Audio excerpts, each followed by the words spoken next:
ஏய் பிள்ளை உடம்பு சொல்ல சொன்னல? ஆமாம் மேடம். பிள்ளை உடம்பு சொல்ல எங்கே உட்காந்துருக்க? கிளம்பு போ, போய் பிள்ளை பாரு, போ போ போ. ஏய் நீ போய் சாப்பிட்டுட்டு ரவுண்ட்ஸ் போயிட்டு கலெக்ஷன்லாம் பார்த்துட்டு பொறுமையாக ஒரு 7-8 மணிக்கா வா, கிளம்பு. அப்துல் வரேன் மேடம். நீ இன்னைக்கு லீவ் கேட்டல? கேட்கவே இல்லையா மேடம்? ஏய் நீ கேட்ட லீவு, கிளம்பு.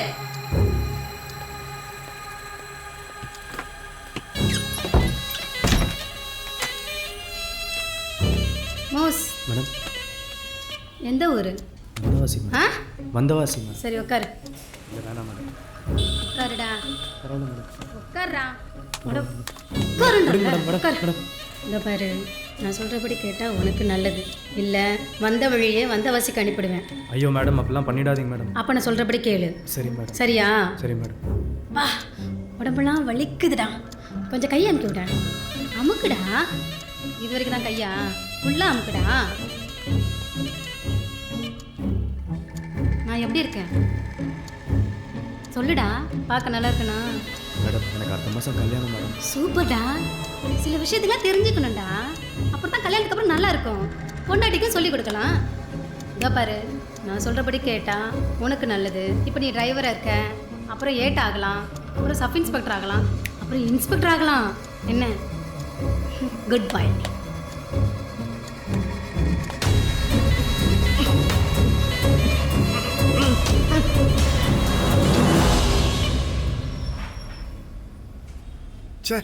என்ன போலீஸ் ஸ்டேஷனா இல்லை ப்ராஸ்டியூஷன் சென்டரா?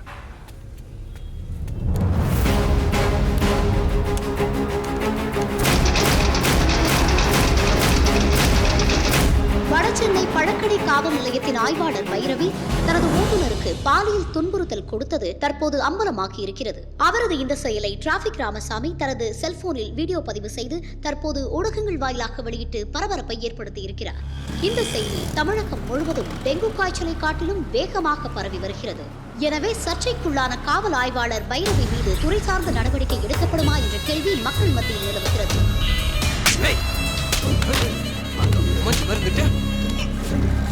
யார் பாணி? எதுக்கு அடிக்கிற?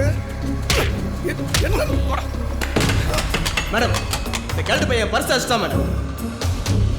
ஓ, 420 கேஸா? டேய் சாரை நம்ம ஸ்டேஷன் பின்னாடி கட்டி வை, கொடுக்க வேண்டிய மரியாதையை அங்கே கொடுக்குறேன்.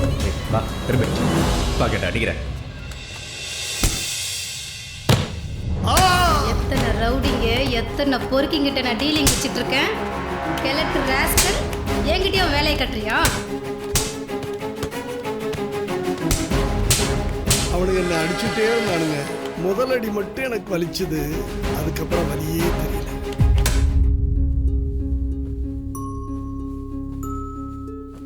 அம்மா உங்களை சாப்பிட கூப்பிட்டாங்க. தாத்தா வரட்டும், அவரோட சாப்பிட்றேன்னு சொல்லு.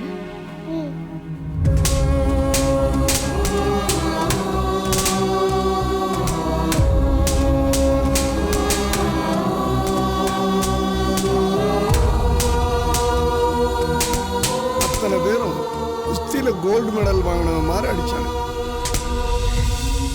நேற்று காலையில் போன மனுஷன் இன்னும் திரும்பி வரல. எங்க போனாரு, எதுக்கு போனாருன்னு ஒன்றும் தெரியல. நெச்சில படப்படன்னு இருக்கு.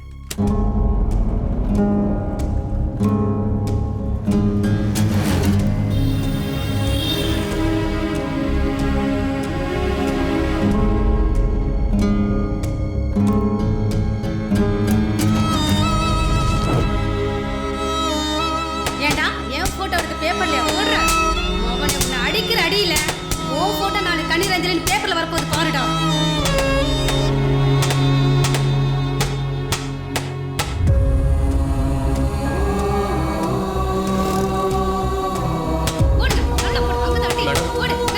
உங்களை பார்க்க யாரோ வந்திருக்காங்க.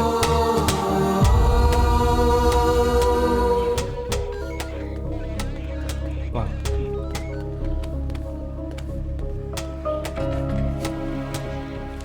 அம்மா சொல்லுங்க, என்ன விஷயம்? என் வீட்டுக்காரர் 2 நாளா காணோம்மா. ஊரெல்லாம் தேடி பார்த்துட்டோம், எங்கேயுமே கிடைக்கல. பேர் என்ன? ராமசாமி. டிராஃபிக் ராமசாமின்னு சொல்லுவாங்க. ஓ அந்தாளா இந்த வயசான காலத்தில் வீட்டில் கொடுக்குற கூழ கஞ்சி சாப்பிட சும்மா இருக்காம கேஸு கோர்ட்டுன்னு அலைஞ்சா இப்படி தான் ஆகும். இந்த நேரத்தில் எந்த ரவுடிங்கள்ட்ட மாட்டிட்டு என்ன பாடுபடுறான்னு தெரியல. அம்மா எப்படியாவது கண்டுபிடிச்சு கொடுத்துருமா. சரி கண்டுபிடிச்சு தரேன் போங்க. வாங்க வாங்க.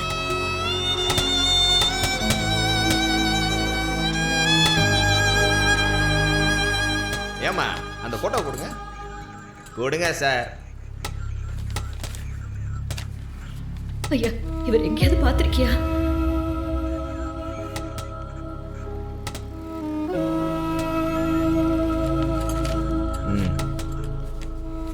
போலாம் வாங்க. யோகா நீ எல்லாம் ஒரு பொம்பளையா? அதை கிழவனை போட்டு அப்படி அடிச்சுட்டு இருக்க பாரு. அவன் பொண்டாட்டி எப்படி அழுத்து போகுது. சை. அவனுங்க என்ன தலைகீழ தொங்க விட்டு அடிச்சானுங்க. ஆனா என் கண்ணுக்கு பாவம் அவனுங்க தான் தலைகீழ தொங்குற மாதிரி தெரியுது.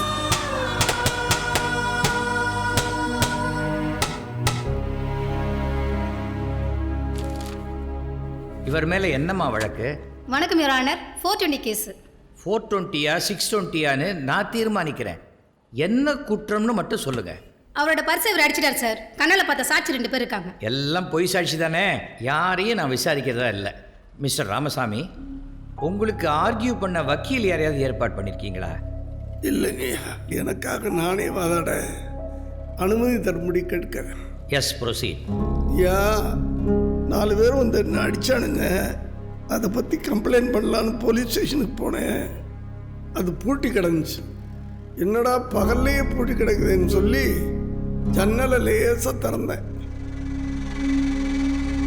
அசிங்கமாக இருந்துச்சு. இன்ஸ்பெக்டருக்கு அந்த டிரைவர் மசாஜ் பண்ணிகிட்டு இருந்தான். நான் அதை செல்ஃபோனில் எடுத்து நக்கீரனுக்கு அனுப்பிச்சேன். அந்த கடுப்பில் இவன் என்னை பிடிச்சி இழுத்துட்டு வந்து அடித்து உதச்சி பிக் பாக்கெட் கேஸில் இங்கே கூட நிறுத்தி. எதுக்கு இல்லாத போல சொல்லிட்டு போய் சொல்லி திரியற நீனே? அப்படமா பழி சொல்லி என்ன ஜட்ஜ் ஆகிட்ட மாட்டி விடுறியா? மா இல்லாதெல்லாம் சொல்லலம்மா, என்ன நடந்துச்சோ அதைத்தான் என்ன சொல்ல. நடந்துச்சு? என்னத்தை பார்த்த? அதுக்கு சாட்சி வச்சிருக்கியா நீ? சாட்சி தான் ஊரெல்லாம் எல்லாரும் பார்த்துட்டாங்களேம்மா. இருந்தாலும் ஐயா பார்க்கறதுக்கு இந்தாம்மா இதை ஐயாட்ட கொடுங்க. நான் சொல்லிக்கிட்டே இருக்கேன், நீ பாட்டுக்கு நான் சாட்சி கொடுக்குறேன்ட்டு மனங்கட்டி கொடுக்குறேன்னுக்கிட்டு. Inspector stop it. கோர்ட்லேயே இவ்வளோ இன்டீசெண்டாக பிஹேவ் பண்ணுறீங்க. உங்கள் ரவுடித்தனத்தெல்லாம் போலீஸ் ஸ்டேஷன்லேயே வச்சுக்கோங்க. இங்கே புக்கை கிழிச்சு போட்டிருக்கீங்களே, இது contempt of court. Sorry your honour. ஒரு புக்கை கிழிச்சு போட்டீங்க, இன்னும் 4 லட்சம் காப்பி இருக்கே, என்ன பண்ண போறீங்க? உங்கள் மசாஜுக்காக தான் ஊரெல்லாம் நாறுதே. ஒருத்தர் அரெஸ்ட் பண்ணால் 12 மணி நேரத்தில் கோர்ட்டில் ப்ரொடியூஸ் பண்ணணும். இதான் ரூல், தெரியும்ல? ஆனால் உங்களுக்கு ஒருத்தர் பிடிக்கலன்னா வெள்ளிக்கிழமை சாயங்காலம் அரெஸ்ட் பண்ணி சனிக்கிழமை ஞாயிற்றுக்கிழமை போலீஸ் ஸ்டேஷனில் வச்சு மாற்றி டார்ச்சர் பண்ணி திங்கட்கிழமை காத்தால ஒரு பொய் கேஸை போட்டு கோர்ட்டில் ப்ரொடியூஸ் பண்ணிடுவீங்க.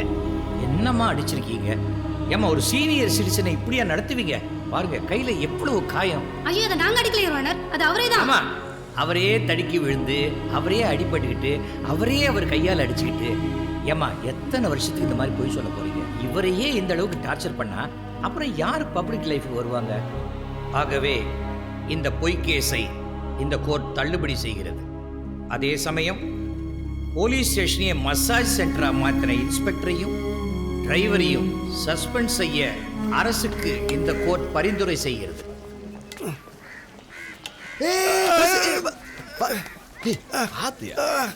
நான் வேணா வீடு வரைக்கும் வந்து விட்டு போவா?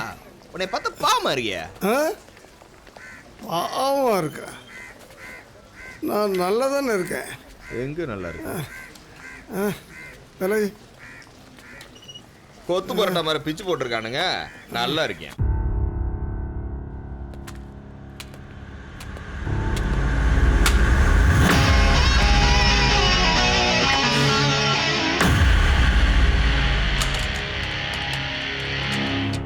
சண்முகம், கொஞ்சம் உள்ள வரீங்களா?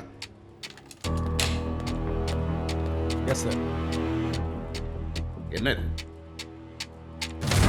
What is this? கேவலமா இருக்கு, அசிங்கமா இருக்கு. போலீஸ் டிபார்ட்மெண்ட் மக்களுக்கு ஒரு மரியாதை வரும்.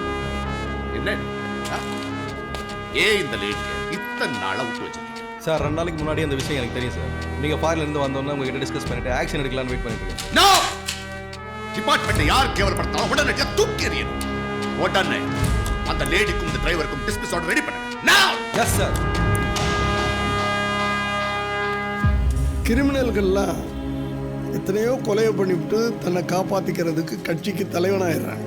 ஆனால் ஒன்றும் செய்யாத என்னை போய் அடித்து உதைச்சி சித்திரவதை பண்ணி கிரிமினல் கோர்ட்டில் போய் நிறுத்துறேன். நான் 420 நல்லா இருக்குடா.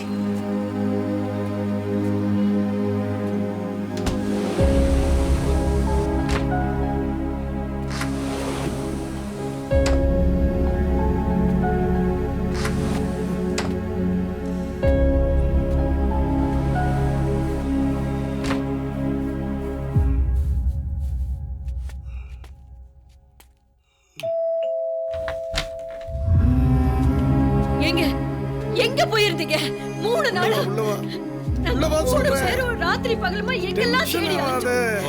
நான் என் மனசு எவ்வளவு பாடுபட்டிருக்குன்னு நீங்க யோசிச்சு பாத்திருக்கீங்களா? மாத்தூர் போயிருந்தேன்னு சொல்றேன்ல. அப்பா என்ன மாப்பிள்ளை சிரிக்கிறீங்க? உண்மையில தான் சொல்றேன், மாத்தூர் போயிருந்தேன். இப்போ தான் என் ஃப்ரெண்ட் லாயர் சிவகுமார் ஃபோன் பண்ணான். பிக் பாக்கெட் கேஸில் போலீஸ் உங்களை பிடிச்சிட்டு போய் 3 நாள் உள்ளே வச்சு சாத்துன்னு சாத்தி இப்போ கோர்ட்டில் நின்றுட்டு வரீங்க.